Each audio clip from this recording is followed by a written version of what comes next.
Hi guys, my name is Marian Ecladius, and today I'm going to talk about radiation safety. First, what is radiation safety? What is radiation? Radiation is the movement of tiny particles and waves like heat, light, and X-rays.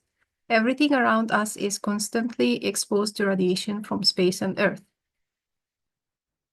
Types of radiation.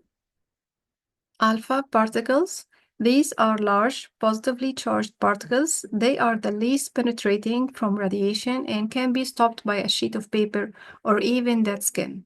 However, if alpha-emitting materials are inhaled or ingested, they can cause serious damage to internal organs. Beta particles are smaller and lighter than alpha particles, giving them more penetrating power. They can travel several centimeters through the air and penetrate clothing, but are stopped by metal shielding like aluminum. Beta particles can cause skin burns and damage tissues near the body surface. High-energy beta particles can penetrate deeper and pose a greater risk if the source is inhaled or ingested. Then we have gamma rays. They are not particles, but high-energy electromagnetic waves like X-rays. They are highly penetrating and can travel long distances through air, concrete, and other materials. Gamma rays require significant shielding, such as lead or concrete, to block them. Exposure to gamma rays can damage cells throughout the body and increase the risk of cancer. X-rays are also high-energy electromagnetic radiation, similar to gamma rays. They are commonly used in medical imaging and research. X-rays share similar properties and health risks as gamma rays, requiring effective shielding to protect against exposure. Lastly, neutrons, which are neutrally charged particles emitted by certain radioactive materials and during nuclear reactions. They are highly penetrating and can travel long distance through materials. Concrete and water are commonly used to shield against neutrons. Neutrons exposure can damage cells throughout the body, increasing the risk of cancer. Radiations are ionizing radiation and non-ionizing radiation. Ionizing radiation has enough energy to knock electrons off atoms. This can damage cells and DNA, which is harmful to health. It comes from things like X-rays, cosmic particles from space, and radioactive materials. Non-ionizing radiations can move atoms around or make them vibrate, but it can't remove electrons. Examples are radio waves, light and microwaves. Why is radiation safety important? Radiation exposure risk in medicine, medical staff, especially in fields like radiology, interventional cardiology, and surgery, are most exposed to radiation through fluoroscopic procedures. While other imaging methods contribute less radiation exposure, any amount of ionizing radiation still poses a risk to both patients and healthcare workers. Importance of radiation protection. Minimizing unnecessary radiation exposure is key to reducing harmful effects.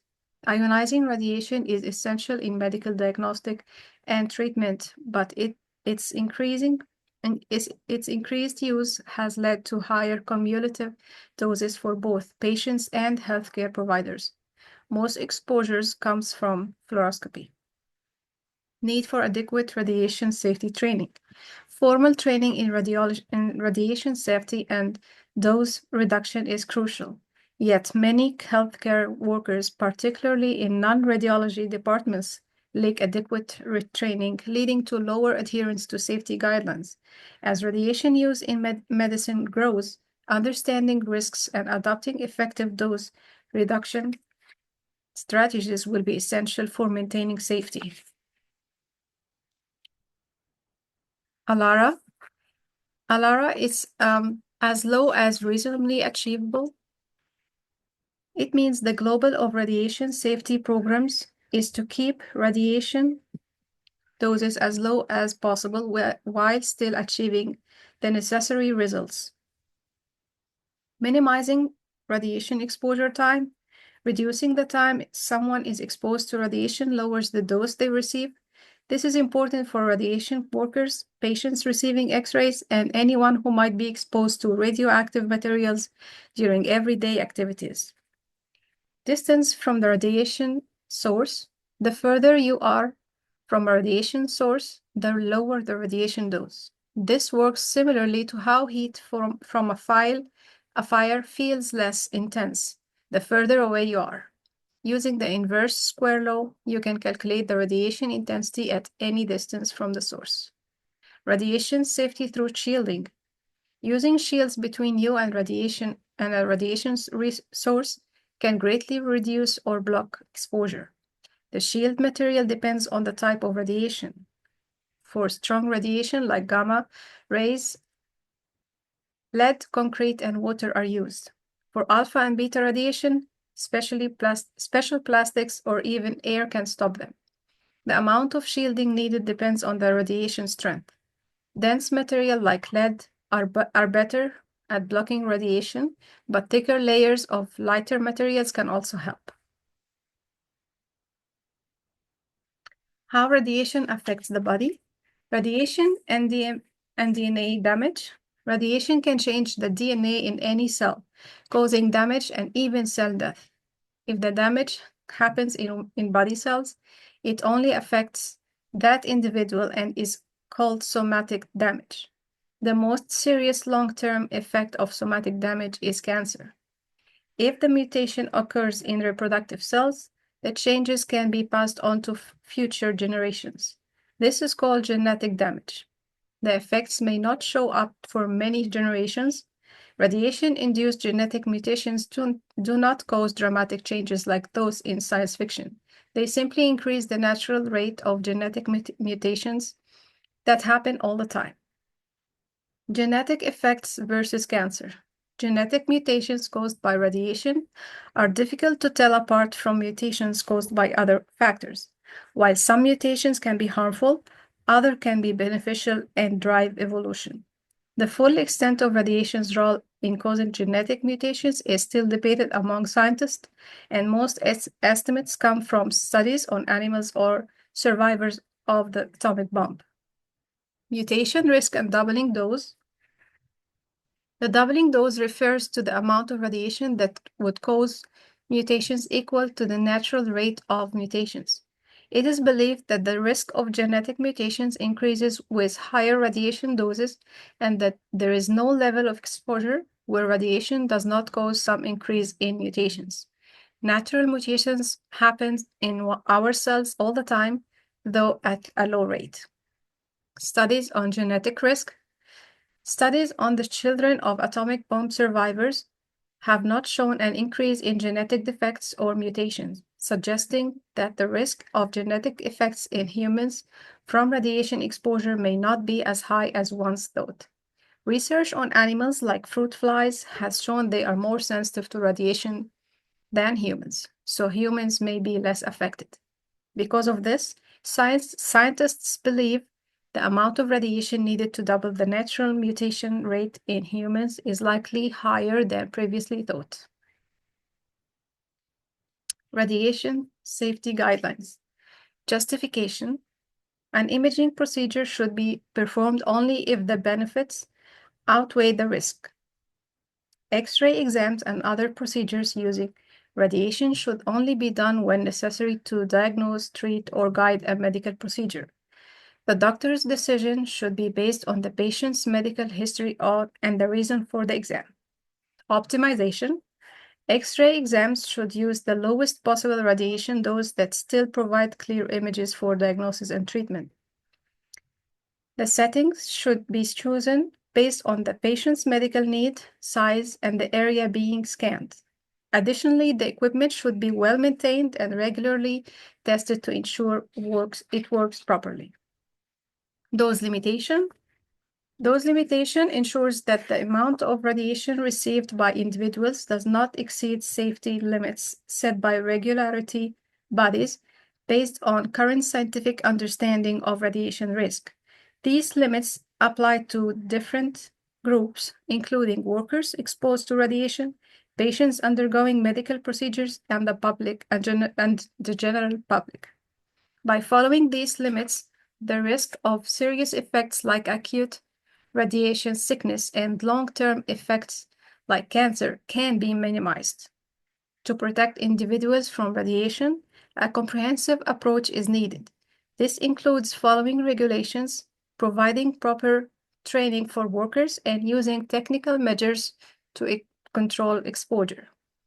Organizations and professionals working with radiation should create a safety culture where the principles of justification, optimization, and dose limitation are constantly followed. This helps ensure that the benefit of using radiation are achieved while minimizing potential harm to people and the environment.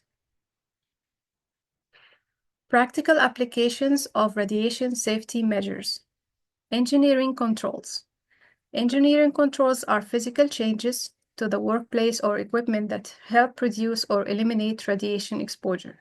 Common examples include shielding, using material like lead, concrete, or water to absorb or block radiation. For instance, medical imaging rooms may have lead-lined walls to prevent X-ray from escaping.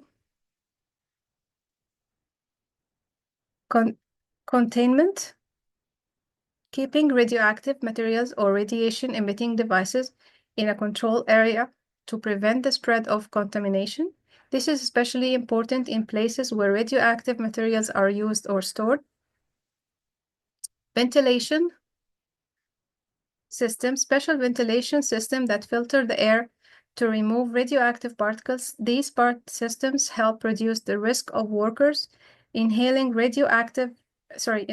harmful materials and prevent radioactive substances from being released into the environment.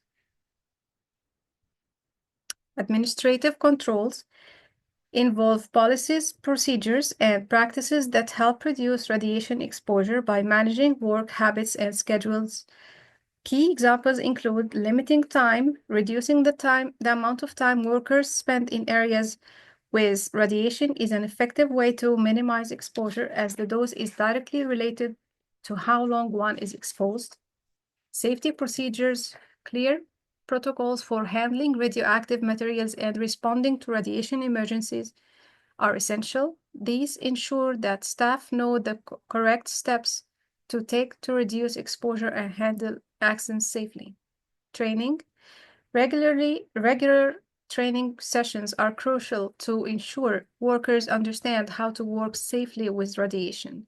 Training includes topics like radiation safety, proper use of personal protective equipment, and emergency response, helping workers manage risk effectively.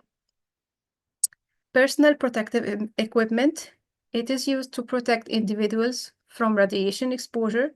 In medical settings, healthcare workers and patients often wear lead aprons and thyroid shields during X-ray exams to protect vital body parts from unnecessary radiation. Goggles and face shields are also used to protect the eyes and face, especially during procedures that carry a risk of radiation or contamination. In industrial and research settings, personal dosimeters are worn to monitor radiation exposure over time, ensuring that exposure stays within safe limits. These devices help identify areas where additional protection may be needed. Using radiation safely requires a combination of engineering controls, administrative controls, and PPE. This approach helps protect both individuals and the environment while allowing radiation to be used effectively in medicine, industry, and research. By applying these safety measures, we can make sure of radiation technology without compromising safety. Safe work practices around radiation. Wear protective gear. Lead aprons or vests are commonly used as a personal protective equipment in environments where workers are exposed to ionizing radiations, such as in medical imaging, radiology, and other radiation-related fields. These aprons are designed to absorb or block radiation, significantly reducing the amount of exposure a worker receives, especially to critical areas like the torso and reproductive organs. The effective of lead aprons depend on several factors. The apron must be worn correctly with no gaps or improper positioning that might leave parts of the body exposed to radiation. A well-fitted apron provides substantial protection, but its benefits are lost if not worn properly. Additionally, the apron must be made of high-quality lead or lead-equivalent materials, which are designed to attenuate or reduce radiation as it passes through the protective layer. A lead thyroid collar is an essential piece of a personal protective equipment designed to offer added protection to the thyroid gland during radiation procedure. The thyroid is small but critical gland located in the front of the neck, is particularly sensitive to ionizing radiation. Prolonged or repeated exposure to radiation in this area can increase the risk of thyroid damage or diseases, including thyroid cancer. Therefore, the use of a lead thyroid collar helps to reduce this risk, providing a protective barrier against radiation during medical imaging and other procedures involving radiation. Lead linen gloves are an important piece of personal protective equipment designed to protect workers' hands from harmful radiation exposure, particularly in medical imaging environments such as X-ray, fluoroscopy, and other diagnostic procedures involving ionizing radiation. The hands are one of the most commonly exposed body parts during such procedures, especially when workers must position or hold equipment, assist patients, or manipulate objects within the X-ray field. Safety goggles and lead eyewear are essential pieces of personal protective equipment for protecting workers' eyes from potential radiation exposure in environments where ionizing radiation is used. The eyes, especially the lens and the retina, are particularly sensitive to radiation, and exposure to even relatively low levels of ionizing radiation can increase the risk of cataracts or other eye-related damage over time. Types of eyewear. Leaded eyewear. These are glasses made with special leaded lens that can absorb or block ionizing radiation, providing a protective barrier for the eyes. Leaded eyewear is specially designed to shield the wearer from radiation exposure, especially in settings where high levels of radiation may be encountered, such as during X-ray imaging or fluoroscopy procedure. Leaded glasses. The lenses are made of leaded glass or a lead equivalent material that absorb radiation, helping to reduce exposure to the eyes. Radiation glasses. These are typically designed for general use in radiation environments. They are lightweight, comfortable to wear for long periods, and offering varying levels of protection depending on the specific type of radiation.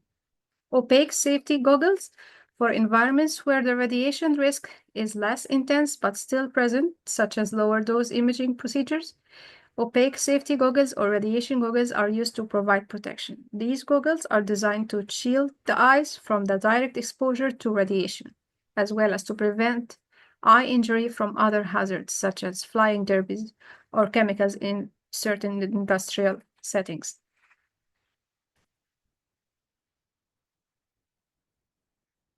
Use of personal radiation monitors. A dosimeter badge, also known as a radiation or X-ray badge, is a device used to measure an individual's exposure to ionizing radiation. It is commonly worn by workers in environments where radiation exposure is risk, such as in medical imaging, dental clinics, nuclear plants, research labs, and construction sites. The badge consists of two parts: a dosimeter, which detects and records radiation levels, and the badge holder, which is worn on the body to hold the dosimeter in place. The badge is often enclosed in a clear pouch and can be clipped to clothing or PPE for easy access and monitoring. How a dosimeter badge works. When a worker wears the dosimeter badge, it continuously measures the amount of radiation they are exposed to during their daily activities. Depending on the type of dosimeter used, radiation exposure is recorded, either through the light emission or through changes in the material within the dosimeter.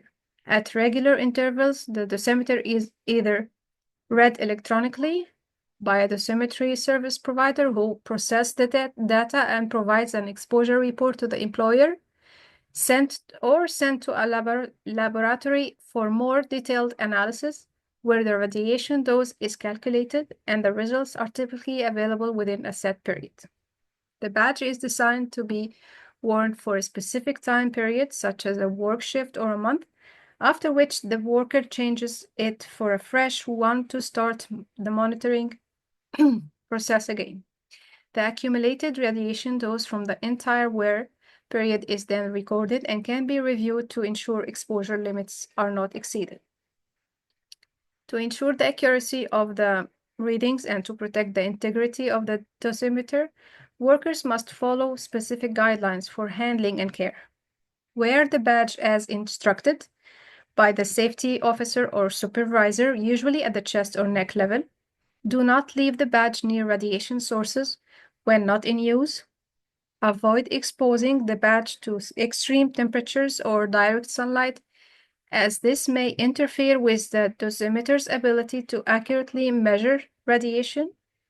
Regularly inspect the badge for any signs of damage, such as cracks or wear. Return the badge for analysis at the end of the designated wear period following the employer's procedure.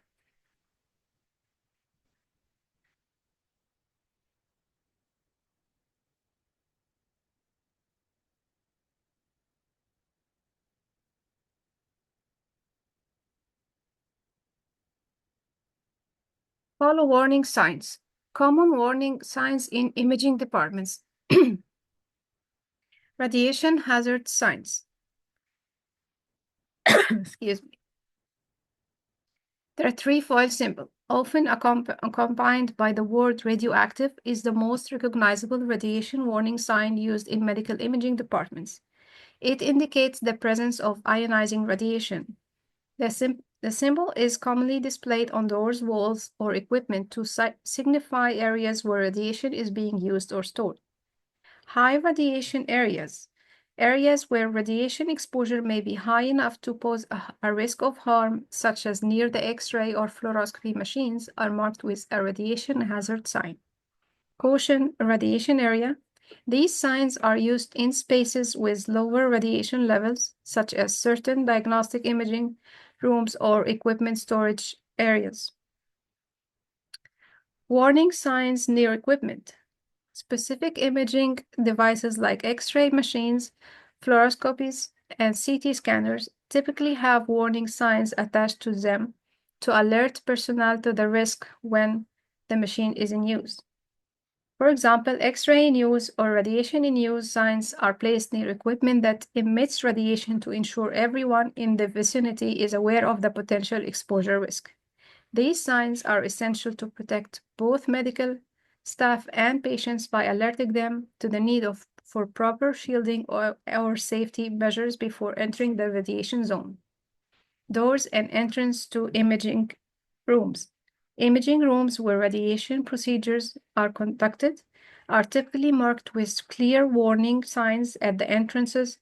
The sign may include a combination of the trefoil symbol, the word radiation, and specific text indicating whether radiation is active in the room.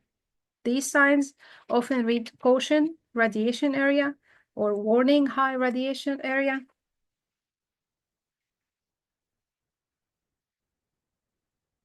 In addition to radiation warning signs, doors to these rooms might be equipped with radiation locks that only authorized personnel can access, helping prevent unauthorized entry during radiation exposure. Personal dosimeter signs. A personal dosimeter are used by staff to monitor individual radiation exposure. In some departments, signs may remind workers to wear their dosimeter, especially when entering high radiation areas or while performing certain procedures. These signs ensures that staff are aware of their ongoing exposure and can track their accumulated radiation dose. Proper use of dosimeters helps identify potential overexposure and ensures that those limits are not exceeded. shielding and protective equipment. Some imaging departments will also have signs indicating where specific protective equipment, such as lead aprons, thyroid shields, and lead gloves, should be worn or are available. Signs may specify areas of the room where additional shielding is required. These signs are reminders that staff must wear appropriate PPE to minimize exposure. Emergency procedure. In the event of a radiation spill or leak, alert others. Steps to take when alerting others: call for help, contact the radiation safety officer or supervisor or department head immediately. If the spill is great or hazardous, activate the emergency response plan. Use the emergency communication system or a phone to notify others. If you are unsure who to contact, alert the nearest coworker and ask them to notify the proper authorities. Provide detailed information. When you alert others, be specific about the type of spill, the amount of radioactive material involved, the location of the spill, and any immediate hazards. Providing clear, detailed information helps responders assess the severity of the situation and take appropriate actions. Activate the emergency response plan. Many facilities have established radiation emergency response protocols. These protocols outline the specific steps to take in the event of a spill, including containment, evacuation, decontainment, and medical monitoring. Use of communication system. In large facilities, ensure that the appropriate alarm or notification system is activated. This may include internal communication system like intercom, radios, or sirens to inform all personnel in the area of the spill and direct them to evacuate or take shelter as necessary. Alert medical personnel. In the case of a significant radiation spill or exposure, medical personnel should be alerted so that they can prepare to provide immediate treatment.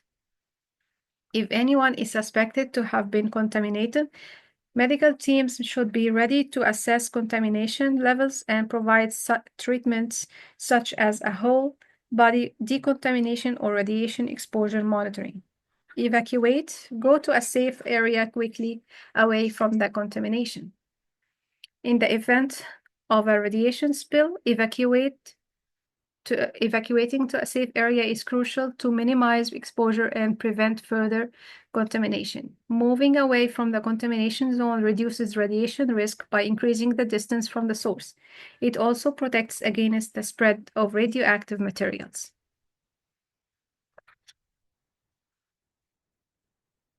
In the event of overexposure, following established procedures is essential to ensure safety.